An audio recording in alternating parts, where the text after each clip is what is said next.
সবাই। আশা করি আগের ভিডিওতে আমি যা কিছু দেখিয়েছি, মানে আগের দুটো ভিডিওতে যা কিছু দেখিয়েছি তোমরা সবাই নিজেরা প্র্যাকটিস করেছো আর নিজেদের ল্যাপটপে না দেখে হাতে ধরে প্র্যাকটিস করেছো, আর আমাকে হয়তো কমেন্ট করে তোমরা প্রবলেমগুলো জানিয়েছো। তো আমি তার পরের স্টেপ থেকে শুরু করছি, আর তোমাদের যে যে প্রবলেমগুলো হচ্ছে আমাকে যদি কমেন্ট করে জানাও, তাহলে আমি কিন্তু পরের ভিডিওতে তোমাদের যার যা প্রবলেম আমি প্রত্যেকের কমেন্ট ধরে তারপর সেই প্রবলেমগুলো একটা ভিডিওতে সলভ করব। ঠিক আছে। এখানে আগের ভিডিওতে কিন্তু আমরা হোম পেজে এখানে বিভিন্ন টেবিল বানাতে শিখেছি, ফন্ট করতে শিখেছি, অ্যালাইনমেন্ট, তারপর কন্ডিশনাল ফরম্যাট, তারপর সেল ইনসার্ট করতে কি করে হয়, মোটামুটি হ্যাঁ হোমে যা আছে আমি শিখিয়ে দিয়েছি। আর বাকি যেগুলো আছে সেগুলো আমি এখন শেখাবো না, কেন কি তার জন্য একটু অ্যাডভান্স দরকার। আমি ইনসার্ট এইসবগুলো না করে আমি ওগুলো করব না। তোমরা যদি পরপর ভিডিওগুলো দেখো তাহলে তোমাদের সুবিধা হবে। আচ্ছা, আমি আজকে ইনসার্ট ফাংশনে যা যা আছে সেগুলো তোমাদেরকে একটু দেখাবো। আগের ফাংশনে তো আমি টেবিল করেছি, ইনসার্টের মধ্যেও তোমাদের একটা টেবিল আছে, আমি সেটা তোমাদেরকে দেখাচ্ছি। আমি কিছু ডেটা নিয়ে নিয়েছি, ডেটাটা টাইপ করব।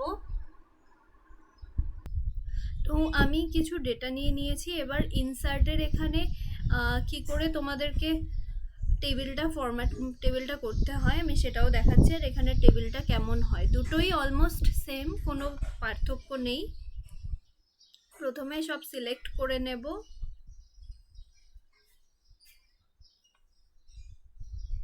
সিলেক্ট করার পর টেবিল অপশানে ক্লিক করব। দেখো পুরো সেম টু সেমই টেবিল তৈরি হয়ে গেছে। এইবার আমি কিছু গ্রাফ তোমাদেরকে দেখাবো। এখানে তো টেবিল আমি দেখালাম, তা প্রথমে আছে পিভট টেবিল। পিভট টেবিল করতে গেলে অনেক ডেটার দরকার হয়। কোনো অফিস আদালতে অনেক ডেটা থাকে, সেখান থেকে আমরা করতে পারি, কিন্তু আমার কাছে মানে এখন এত ডেটা নেই। আমি তোমাদেরকে পিভট টেবিলটা দেখাবো। আমি তোমাদেরকে এখানে চার্ট বা গ্রাফটা আমি তোমাদেরকে দেখিয়ে দিচ্ছি। তো প্রথমে সিলেক্ট করে নিলাম, ধরো এইটা থেকেই আমি একটা তোমাদেরকে চার্ট তৈরি করে দেখাচ্ছি। এবার আমি চার্ট চাই, ঠিক আছে? তো চার্টের উপর ক্লিক করলাম।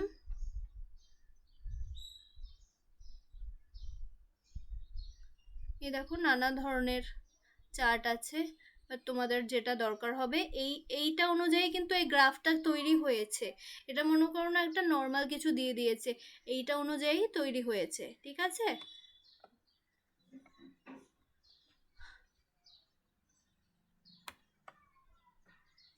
এটার উপর ডাবল ক্লিক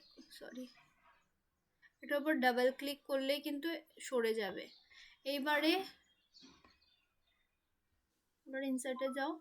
তখন এবার তুমি 3D চার্ট চাইছো, ঠিক আছে? এইরকম দেখো এখানে 3D চার্ট তৈরি হয়ে যাবে। ডাবল ক্লিক করে যেখানে নিয়ে আসতে চাইবে সেখানে নিয়ে যাবে। তো আমি তোমাদেরকে কয়েকটা গ্রাফ দেখিয়ে দিলাম। এরকম চাইলে এরকম তৈরি হয়ে যাবে। তারপরে দেখো, তোমরা নিজেরা যতক্ষণ না দেখবে না তোমরা কিন্তু কখনো শিখতে পারবে না। নিজেরা একবার দেখে নেবে। তো এইটুখানি থাক, আজকের ভিডিওটা খুবই ছোট করলাম আমি। তো এইটুখানি থাক। ও সিম্বলটা তোমাদেরকে দেখিয়ে দিই। এখানে নানা ধরনের সিম্বল আছে, বিভিন্ন ধরনের সিম্বল এখানে আছে।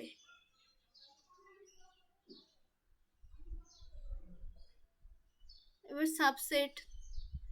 সাবসেটে বেসিক, ল্যাটিন, বিভিন্ন ধরনের আছে। বিভিন্ন সূত্র, রুলস যেগুলো হয় না, তো সেই ক্ষেত্রে আমরা এই সিম্বলগুলো ইউজ করি।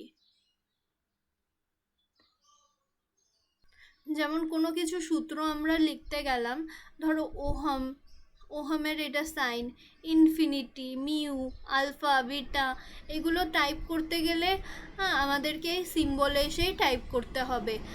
1/4, 1/2, 3/4, ঠিক আছে। তারপর স্কোয়ার, কিউব, মিউ, তো এইগুলো মোটামুটি এখান থেকে কারেন্সির বিভিন্ন সাইন আছে, তো এখান থেকে তোমাদেরকে নিতে হবে। তো আজ ভিডিওটা এই অবধি থাক। ভিডিওটা আমি একটু ছোট করলাম, পরের ভিডিওতে আবার আরও বেশি ইনফরমেশন নিয়ে তোমাদের সাথে আসবো। তো তোমরা হাতে ধরে প্র্যাকটিস করো। আমি কিন্তু খুব একটা বেশি তোমাদেরকে করাচ্ছি না একবারে, কেন কি যদি একবারে সব করাতে যাই না তোমাদের হ্যাপাজার্ড হয়ে যাবে, মানে তোমরা গুলিয়ে যাবে, একটার ঘাড়ে একটা চেপে যাবে। তো তার জন্য প্রথমে হোম দিয়ে শুরু করেছি। হোমেও কিছু জিনিস আমি বাকি রেখেছি, কেন কি ওটা যদি মানে এইগুলো না শিখে করতে পারবে না, তার জন্য। তো তোমরা হাতে ধরে প্র্যাকটিস করো, তো আশা করি তোমরা ভালোভাবে শিখতে পারবে।